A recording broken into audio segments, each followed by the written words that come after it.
Everyone assumes Lake Wylie is the closer, cheaper option, and Lake Norman is the bigger, better one. Well, half of that is true. The other half might completely change which lake you buy on. Hey, I'm Daniel Morbell, realtor/broker with eXp Realty, based right here in Charlotte, North Carolina, licensed in both North and South Carolina. If this is useful to you in any way, hit that like button. It puts this in front of more people asking the same exact thing. And subscribe while you're at it. New videos drop every single week. Always something different, always something new about this area. By the end of this, you'll know exactly which lake that truly fits what you're looking for. First question, I always get, which lake is closer? Here's the surprise. They're basically the same. Lake Norman sits north of the city along I-77, and Lake Wylie sits southwest, straddling the state line. Drive times from uptown run about 30 to 35 minutes to either one, depending on exactly where you're headed. I've had clients come to me convinced Lake Wylie was the obvious closer choice, and when we mapped out their real commute, the two lakes came out to almost identical times. Sometimes Lake Wylie was even a few minutes longer, depending on which side of the lake they were looking at. If your job's north, maybe like north of Uptown, North Charlotte, Huntersville, things like that, Lake Norman is the easier drive by far. If you're working South Charlotte, areas like Ballantyne or Fort Mill, Lake Wylie usually wins that specific commute. The reality is, the which lake is closer question isn't really about the lake, it's about your actual office address. So before you decide based on commute alone, map your real drive in both directions at the time you're actually going to be making it. All right, so second question, which lake's bigger? And does that even matter to me? Now, Lake Norman is the largest man-made lake in North Carolina, over 32,000 acres, more than 500 miles of shoreline, built by Duke Energy back in 1963. It touches Cornelius, Davidson, Mooresville, Denver, Huntersville, basically a connected lake community, not just one single spot. Lake Wylie is smaller. It's around 13,400 acres and 325 miles of shoreline. Also a Duke Energy lake.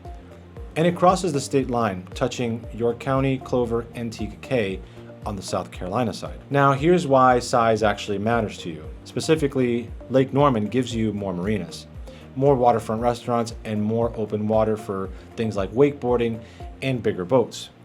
Lake Wylie gives you quieter coves, less boat traffic, and a tighter knit, more residential feel. Bigger isn't automatically better here. It depends on whether you want a lively lake scene or a quiet one you can truly relax on. All right, so think about how you picture your Saturday. If it involves pulling up to a boat to restaurant, grabbing lunch on the water with a crowd around you, that's Lake Norman. If it involves paddling out from your own dock into a quiet cove with barely another boat in sight, that's Lake Wylie. If you're looking to buy or invest on either of these lakes, this is exactly the kind of conversation I have with people every week. So grab a time on my calendar and let's talk through which lake is right for you. So the third question I always get, do I pay South Carolina taxes if I buy on Lake Wylie? Here's the answer, and it depends entirely on which side of the lake you buy on, because Lake Wylie crosses the state line. Buy in Kankakee or York County, you're in South Carolina. Different income tax, different property tax rules, basically different everything almost. Buy on the North Carolina side, you're under North Carolina's flat 3.99% income tax instead. South Carolina's property tax structure works differently too. Owner-occupied homes get assessed at just 4% of the value, which often means a lower property tax bill than a comparable home on the North Carolina side, even though South Carolina's income tax runs higher on paper. I have clients that had looked at two nearly identical homes, one on each side of the state line, and walk away completely surprised at how different the actual numbers looked once we ran them side by side. It's not a small detail. It's often thousands of dollars a year either direction, depending on your income and how you're financed. Fourth question, which one's really cheaper?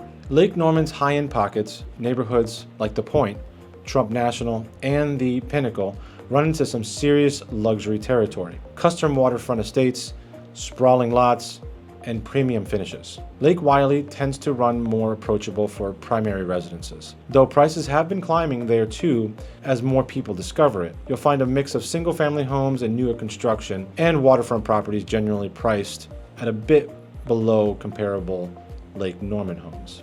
But here's the thing. I always tell buyers focus on purely the price. Waterfront itself is almost always the premium, whether that's Lake Norman or Lake Wylie. The bigger cost jump usually isn't between the two lakes, it's between waterfront and near waterfront. Even a street or two back from the water can save you a meaningful chunk of money while still giving you lake access through a community dock or a nearby park. So which lake is cheaper? Isn't really the right question. The better question is, which lake gives you the specific lifestyle you want at your specific budget? Because you can find both expensive and affordable options on either one. Now comes the fifth question, and this one's for the investors watching this. Which lakes makes more sense if I want to rent the property out? Lake Norman draws a wider geographic pool of renters and supports higher nightly rates on larger waterfront homes. And market here skews towards the bigger group bookings too. Birthdays, reunions, corporate retreats. Homes that sleep 10 or more with a dock and a hot tub command real premium pricing through the summer. Lake Wylie plays a different game though. It's more compact, closer to uptown, and increasingly popular with renters who want lake life without a full hour's drive. Nightly rates typically run lower than comparable Lake Norman homes, but occupancy can run stronger in the colder season because of that closer in proximity to steady weekend demand from people within a 2 or 3 hour drive. So here is the practical piece. Bigger budget, chasing peak summer rates on a trophy property, Lake Norman.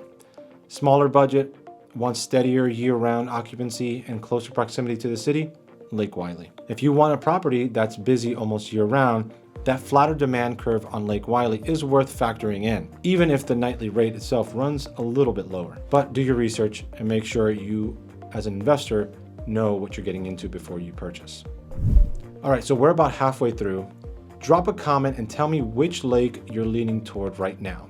I read every single one, and if you haven't already, go check out my other videos on this channel.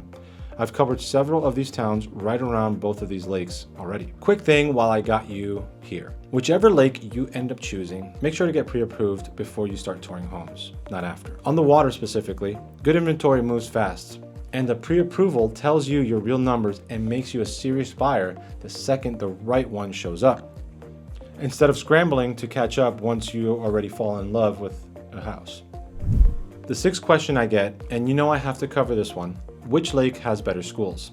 Around Lake Norman, you're mostly in Charlotte-Mecklenburg schools, which holds towns like Davidson, Cornelius, consistently pulling strong ratings for schools like we covered in other videos. Around Lake Wylie, it depends heavily on which side of the state line you're on.